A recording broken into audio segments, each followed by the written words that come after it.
ಪಾಕಿಸ್ತಾನ ಅನ್ನುವಂಥ ಒಂದು ರಾಷ್ಟ್ರ ಇದೆ. ಅದಕ್ಕೆ ಪಾಪಿಸ್ತಾನ ಅಂತ ಕೂಡ ಅಂತಾರೆ. ಅದಕ್ಕೇನಾದರೂ ಒಂದು ಸ್ವಂತ ನಿಲುವು, ಒಂದು ಸಂಸ್ಕೃತಿ, ಒಂದು ಸಭ್ಯತೆ, ಒಂದು ಪರಂಪರೆ ಇದೆಯಾ? ಇಲ್ಲ. ಭಾರತದಿಂದ ಭಿಕ್ಷೆಯ ರೂಪದಲ್ಲಿ ಬಂದಂಥ ದೇಶ ಅಂತಂದ್ರೆ ಅದು ಪಾಕಿಸ್ತಾನ. ಆ ಪಾಕಿಸ್ತಾನದ ನಾಯಕರುಗಳು ಅಷ್ಟೇ, ಅವ್ರ ನಾಯಕರೆಲ್ಲ ನಾಲಾಯಕರು.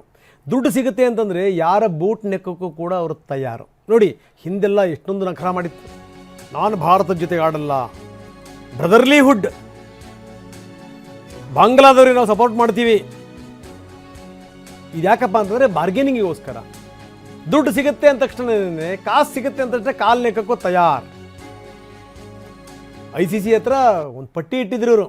ಪಟ್ಟಿ, ಬಾಂಗ್ಲಾ ಕ್ರಿಕೆಟ್ ತಂಡಕ್ಕೆ ದಂಡ ವಿಧಿಸಬಾರ್ದು. ಇವ್ರ ಬೇಡಿಕೆಗಳು. ಬಾಂಗ್ಲಾದೇಶದಲ್ಲಿ ಅಂತಾರಾಷ್ಟ್ರೀಯ ಪಂದ್ಯ ನಿಯೋಜಿಸಬೇಕು. ಬಹಳ ಅಲ್ಲಿ ಶಾಂತಿಯುತ ವಾತಾವರಣ ಇದೆ ನೋಡಿ, ಅಲ್ಲಿ ಅಂತಾರಾಷ್ಟ್ರೀಯ ಪಂದ್ಯ ನಿಯೋಜಿಸಬೇಕು. ಈ ಥರದ್ದೆಲ್ಲ ಈ ಒಂದಿಷ್ಟು ಬೇಡಿಕೆಗಳಿಡೋದು. ಅವೆಲ್ಲ ಬೇಡಿಕೆಗಳನ್ನು ICC ಕಿತ್ತು ಬಿಸಾಕಿದೆ. ಮೊದಲೇ ICCನಲ್ಲಿ ಪ್ರಾಬಲ್ಯವೇ ಭಾರತದ್ದು. BCCI ಅತ್ಯಂತ ಶ್ರೀಮಂತ ಸಂಸ್ಥೆ. ICC ಆಳ್ತಿರುವಂಥವ್ರು ಕೂಡ ಭಾರತೀಯರೇ. ಮುಂದೆ ಈ ಕ್ರಿಕೆಟ್ ಅನ್ನುವಂಥದ್ದು ಭಾರತದ ಸ್ವತ್ತಾದರೂ ಕೂಡ ಅಚ್ಚರಿ ಇಲ್ಲ. ಈಗಲೇ ಹೆಂಗಾಗಿದೆ.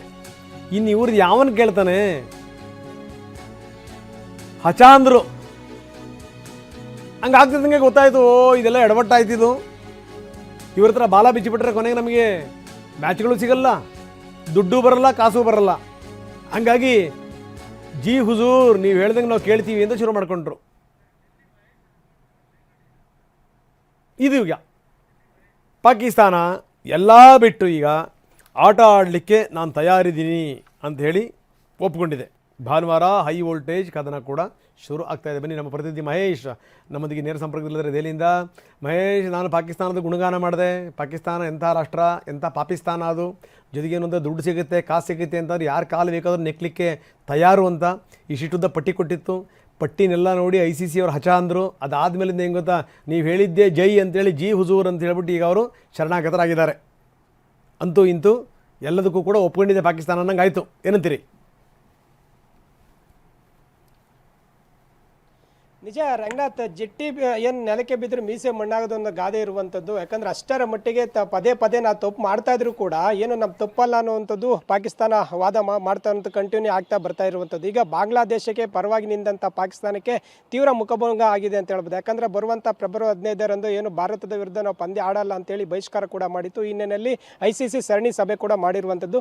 ಮತ್ತು ಬಾಂಗ್ಲಾದೇಶ ಕೂಡ ಏನು ನಾವು ಭಾರತಕ್ಕೆ ಪ್ರೇರಣೆ ಬೆಳೆಸಲ್ಲ, ಭದ್ರತೆ ವಿಚಾರವಾಗಿ ನಾವು ಬೆಳೆಸಲ್ಲ ಅನ್ನೋದು ಕೂಡ ಬಾಂಗ್ಲಾ ಮುಂದಿಟ್ಟಿತ್ತು. ನೋಡಿ, ಭಾರತದ ದೃಷ್ಟಿಯಲ್ಲಿ ನೋಡೋದಾದರೆ ಭದ್ರತಾ ವಿಚಾರದಲ್ಲಿ ಪ್ರತಿಯೊಂದು ದೇಶಕ್ಕೂ ಕೂಡ ಈಗಾಗಲೇ ಒಂದು ಸಂದೇಶ ಕೂಡ ಇರುವಂಥದ್ದು. ಈ ಹಿನ್ನೆಲೆಯಲ್ಲಿ ಏನು ಬಾಂಗ್ಲಾದೇಶ ಭಾರತಕ್ಕೆ ಹೋಗಲ್ಲ ಅನ್ನುವಂಥದ್ದು ಕೂಡ ಹಿಂದೆ ಟೊಕ್ಕಾಗಿತ್ತು. ಇದಕ್ಕೆ ಏನು ಪಾಕಿಸ್ತಾನ ನಾವು ಬಾಂಗ್ಲಾದೇಶ ಪರ ಅನ್ನುವಂಥದ್ದು. ಅಂದರೆ ಹಿಂದೆ ಇತಿಹಾಸದಲ್ಲಿ ನೋಡೋದಾದರೆ ಯಾರ್ಯಾರು ಏನೇನಿದ್ರು ಅನ್ನೋದು ಕೂಡ ಎಲ್ಲರಿಗೂ ಗೊತ್ತಿರುವಂಥ ವಿಚಾರ. ಯಾಕಂದರೆ ಬಾಂಗ್ಲಾ ಏನಾಗಿತ್ತು, ಪಾಕಿಸ್ತಾನ ಏನಾಗಿತ್ತು ಅನ್ನುವಂಥ ವಿಚಾರ ಗೊತ್ತಿರುವಂಥದ್ದು. ಇದು ರಾಜಕೀಯ ಐಡ್ರಾಮಕ್ಕೂ ಕೂಡ ಸಾಕ್ಷಿಯಾಗುವಂಥದ್ದು, ಹಿನ್ನೆಲೆ ಕೂಡ ಸಾಕ್ಷಿಯಾಗಿರುವಂಥದ್ದು. ಸದ್ಯ ಬರುವಂಥ ಫೆಬ್ರವರಿ 15ಕ್ಕೆ ಈಗ ICC ಸರಣಿ ಸಭೆ ಮತ್ತೆ ವಾರನ ಬಳಿಕ ಈಗ ಏನು ಭಾನುವಾರ ನಡೆಯುವಂಥ ಪಂದ್ಯಕ್ಕೆ ಒಪ್ಪಿಗೆ ಸೂಚಿಸಿರುವಂಥದ್ದು.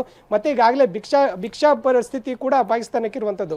ಆ ಹಿನ್ನೆಲೆಯಲ್ಲಿ ಇದು ಎಲ್ಲ ಒಂದು ಕಡೆ ಮುಂಬರುವಂಥ ಮ್ಯಾಚ್ಗಳನ್ನ ಕೈತಪ್ಪುವಂಥ ಹಿನ್ನೆಲೆಯಲ್ಲಿ ಸದ್ಯ ಮಂಡಿ ಇವರಿಗೆ ಈಗ ಭಾರತ ಜೊತೆ ಪಾಕಿಸ್ತಾನ ಏನು ಪಂದ್ಯ ಆಡೋದಕ್ಕೂ ಕೂಡ ಒಪ್ಪಿಗೆ ನೀಡಿರುವಂಥದ್ದು. ರಂಗನಾಥ್, ಓಕೆ, ಧನ್ಯವಾದ ತಮ್ಮೆಲ್ಲ ಮಾಹಿತಿಗೆ.